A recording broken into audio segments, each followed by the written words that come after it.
There's been so many awesome factions throughout the years in professional wrestling, and today I'm going to go through my top 10 list of the greatest factions in the history of professional wrestling. I am Mark Magnum. This is the Magnum Report. Thank you for joining me, and let's get right into it. My number 10 is the Dangerous Alliance, and that team comprised of Rick Rude, Stunning Steve Austin, Medusa, Larry Zbyszko, Bobby Eaton, and Arn Anderson, managed by Paul E. Dangerously. Now, I know some people are going to think that I'm a little bit crazy for putting them on this list, but to me, I feel like the Dangerous Alliance was definitely a group that was very underrated in what they were doing. I mean, there was gold thrown, throughout all that group. You had Stunning Steve Austin was a television champion at one time in that group. You also had a former United States champion in Rick Rude. You had a great tag team worker in Bobby Eaton, and also with Arn Anderson. And then you had the legend in Larry Zbyszko, managed by the loudmouth yuppie from New York and Paul Heyman. I think they were an awesome faction, and especially in the early 90s. And after the Four Horsemen and kind of slowly fizzled out, this group in WCW definitely got my attention as a child. At that point, I was probably about 11 when these guys were running hot. And I think they were an awesome faction. And they just don't get enough praise. But I feel like this is why they're my number 10 on the list. But now, going into my number 9, and that is the Nation of Domination. Yes, and this, I want to preface this is after the whole Crush and Savio Vega, those two guys, when they were in the group originally, those two guys just felt like two guys that they didn't really know what to do with them. So let's put them with Farouk and let's start this group. And that version of the Nation was kind of cool. You had Clarence Mason and you had JC Ice and Wolfie D doing the rapping. That version was cool, but the version of the Nation of Domination that I'm talking about is the version with Farouk, The Rock, D'Lo, Mark Henry, and of course, just that faction as it was just something special to me, because you look at where all those guys went. Other than D'Lo, he didn't reach that height that I think he could have made, because he was very super talented. And the Godfather, he, at least after the Nation was over with, he did get the Intercontinental Championship, and Farouk was already a World Heavyweight Champion in WCW. But you had The Rock and Mark Henry, especially for Mark Henry later on in his career, he did at least get a World Heavyweight title. But The Rock, this was what launched him, was the Nation of Domination. After all that time, they called him the Blue Chipper and all that stuff, where they just pushed him over the top to us, and it was just a little bit too much. And I feel like when the whole Rocky sucks chant started coming in, then he got injured and he came back and he joined the Nation. That was that small little spark that he needed to give him a little bit more character in it. He's just not a third generation athlete like they do with a lot of these wrestlers that are, second, third generation wrestlers, where that's basically who they are. No different than my previous episode I did on Dominic Mysterio, where he was just Rey Mysterio's son. Gave him no identity, gave him gave no reason to really cheer for him other than, hey, The Rock's Rocky Johnson's son and Peter Maivia's grandson. Like, that was really the only identity they gave him. And then with this whole incarnation of The Rock in the Nation of Domination, then he slowly took over and pushed Farouk out. I just loved the Nation of Domination in that era. And it was something then that, especially I was a teenager then, I was a young black guy, that was the only real colored faction that they had. So to me, it was a good thing from my perspective, obviously, just from being a teenager and watching that and seeing those guys together and seeing what they did together. It was awesome stuff, and I love the Nation of Domination. Now, on to my number 8, and this goes to Evolution. Triple H, Randy Orton, Batista, and of course, the Nature Boy Ric Flair. This was just that faction that was multifaceted, because you had Ric Flair, that legend, and this, for Ric Flair, gave him himself back, because there's been plenty of documentaries on this and things that if you watch this kind of stuff and watch different things about how some of these things come about, and you've seen that Ric Flair was losing his confidence after the whole WCW thing, and he comes over and they put him on camera and they were using him, but in ring he didn't feel that confidence. Triple H kind of helped him get that confidence back, and then with Evolution, and just I think that infused something in him to get a little bit better, do a little bit better, see that he's got more to offer than, just the in-ring. He was teaching Randy Orton. He was teaching Batista. He was teaching Triple H. So, I mean, they were all getting to sit underneath the learning tree, and you had Triple H there, who also was a veteran at that point, and they were all learning from those two guys. Randy Orton and Batista were both learning from Triple H and Ric Flair, and I think it was great for them, just how all that played out in 2004 when Randy Orton won the title and they threw him out of Evolution, all the way up until when Batista left Evolution and beat Triple H at WrestleMania. Just how that whole group went and how hot they were, and just, I mean, that was the whole time when Randy Orton was going against Mick Foley in that hardcore match they had to just put, Randy Orton on the map. It was just, from Evolution spun a lot of things from that, and I love that. Just the match they had at WrestleMania 20 with The Rock and Mankind, or Mick Foley, the Rock and Sock connection, just a lot of the different things they did. It was entertaining for Evolution, and I think that they're definitely a faction that needs to be highlighted on this list. Now, another group that I feel like definitely needs to be highlighted on this list is my number 7, and that is the Hart Foundation. Yes, Bret the Hitman Hart, the British Bulldog, Davey Boy Smith, Owen Hart, Jim the Anvil Neidhart, and of course the late great Brian Pillman. This faction here, I mean, I love the Hart Foundation just for the fact when they got to that point when they would go to Canada and they would get cheered, and anywhere in the United States they would get booed. I love that dynamic for them because it gave them something that a lot of factions did not have. When you went to anywhere in Canada, they got love, and then anywhere in the United States, the Hart Foundation did not get that same love. And you had just the things with Pillman and how crazy he was, and Neidhart as well, just as crazy as he was, and you had the greatness of Owen Hart and the Bulldog, and then you had the leader being Bret Hart. Just a stacked faction, I think, from top to bottom. I think they could have done more with the Hart Foundation in the Attitude Era than what they did. I mean, granted, Bret, won several championships, but as a group, as a faction, I feel like they could have done a whole lot more than they did with them. And honestly, it's a shame, but they were still an awesome faction. And to me, these guys were a compliment to each other. I mean, these guys all knew each other very well, obviously from their Calgary days and just training and breaking into the business. They all of them went through the Hart family dungeon. So it's awesome to see all these guys, and they were all, other than Pillman, were all married into the Hart family. So it was just an interesting dichotomy just to see how all these guys came together. But then when they were together, it was magic. Now, on to my number 6, and that goes to D-Generation X. And that would be, and this is going to be all of them. I'm including them all. Shawn Michaels, Triple H, Chyna, Road Dogg Jesse James, Billy Gunn, and of course X-Pac. And yes, there was Rude sprinkled in there at one point, and we have that infamous episode where Rude was on Raw and Nitro on the same night. So I'm just making sure that so people don't get on me and get at me in the comments saying, oh, you forgot about Rick Rude was in. I know. D-Generation X was a counter on a group that I'll get to later on in this list, but they were controversial. Some of the stuff they were doing on, especially in the early days when it was just Shawn, Triple H, and Chyna, where he was, Shawn Michaels is basically showing his ass on national TV, literally.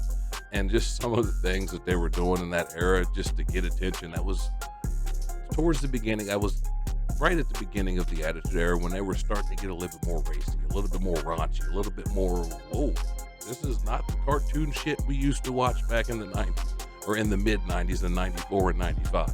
This is definitely morphed into something that is not that anymore. And D-Generation X, I feel like, was that part that ushered that in and brought that into the forefront to show everybody that used to watch this product maybe a year or two ago, this ain't the same thing. And I love D-Generation X for that. And they were a great faction. Now, into my number 5. And this is a very recent faction.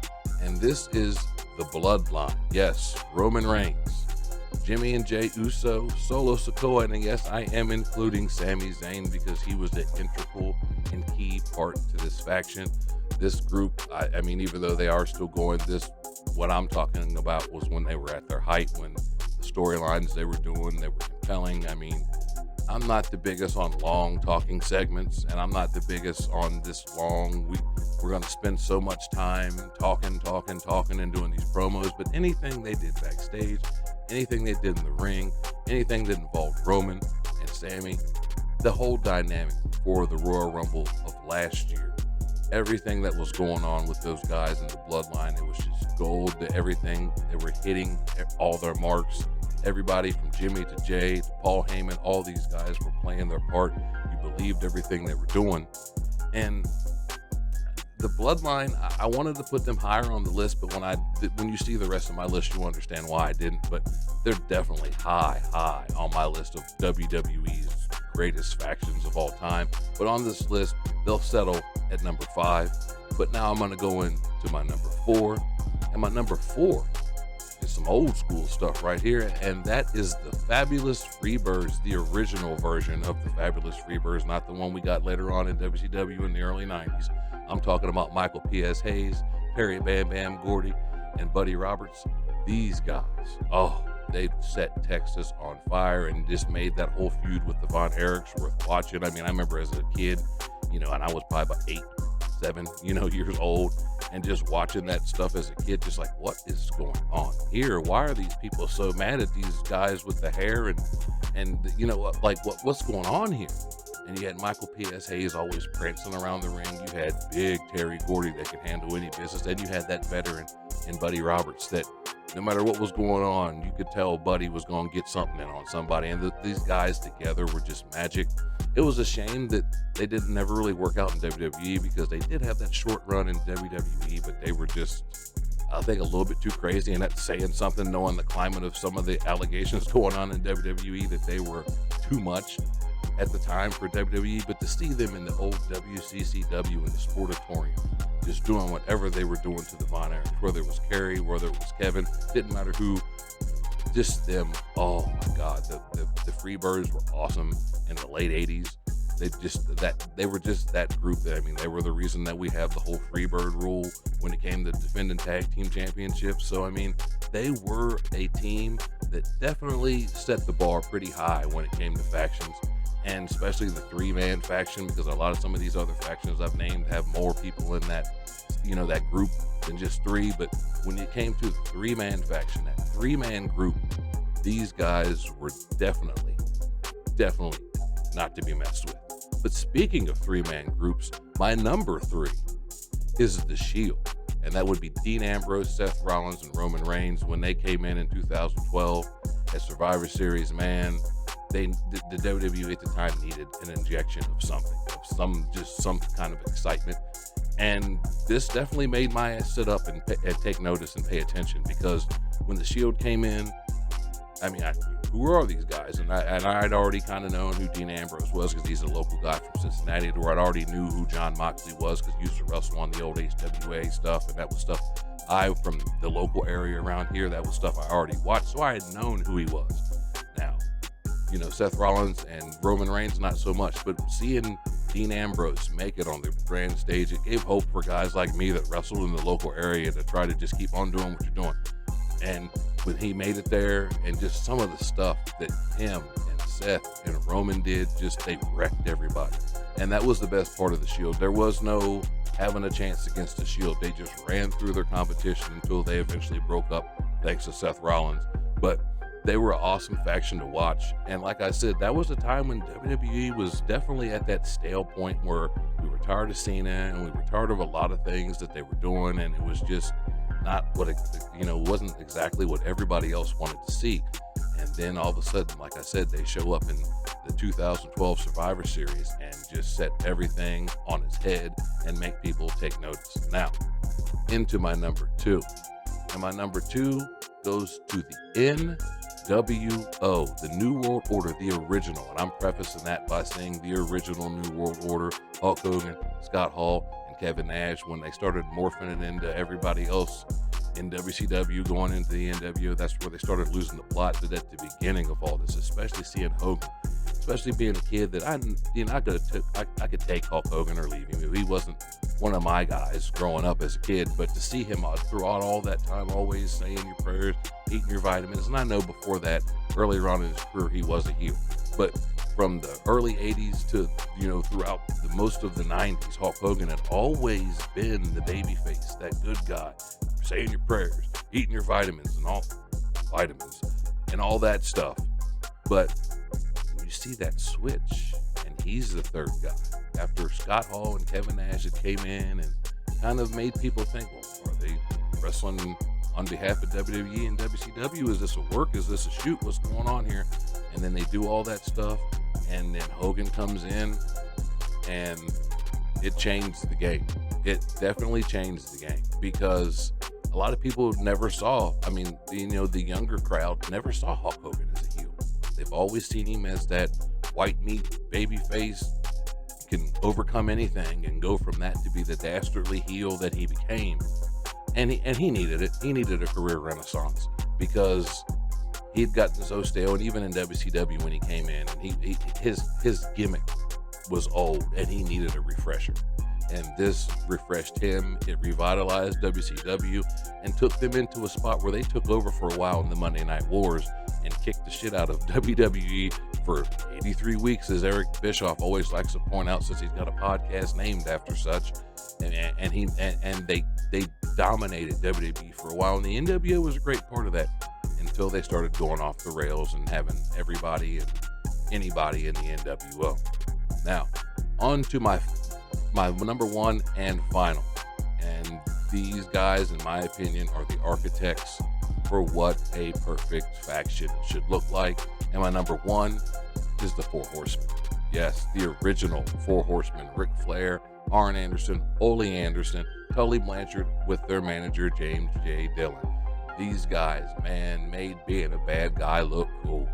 I mean, you had Ric Flair styling and profiling the suits and the money and the women, and maybe I shouldn't have said that one just for some of his stuff that he's got going on, but just the lifestyle that they were living. And you've seen Tully and Arn, some of the greatest tag team workers in the history of the business.